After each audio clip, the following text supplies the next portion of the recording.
Στον κόσμο μας, τα παιδιά γελούν, παίζουν, ονειρεύονται. Στις γιορτές μας, τα μάτια τους λάμπουν γεμάτα ελπίδα. Στις αυλές των σχολείων μας, οι φωνές τους γεμίζουν τον αέρα. Όμως στην Παλαιστίνη, Muhammad weighs just 13 pounds. His cries speak to all that he is lacking.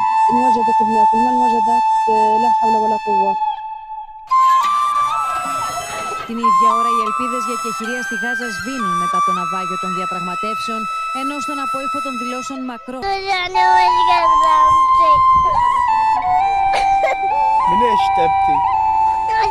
παιδιά της ίδιας ηλικίας, με την ίδια καρδιά, το ίδιο δικαίωμα στο όνειρο, κοιμούνται μέσα στο φόβο. Παίζουν σε δρόμους γεμάτους σκόνη και ερείπια. Μαθαίνουν τη λέξη πόλεμος πριν τη λέξη ειρήνη.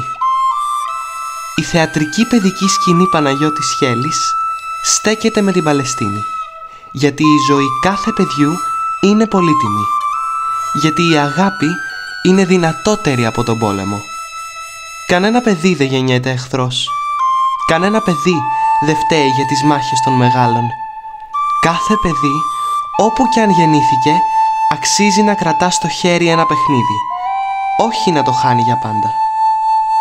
Ζητάμε ένα μέλλον όπου όλα τα παιδιά, και τα δικά μας και τα παιδιά της Παλαιστίνης, θα μπορούν να γελούν χωρίς φόβο, γιατί ο κόσμος ανήκει στα παιδιά.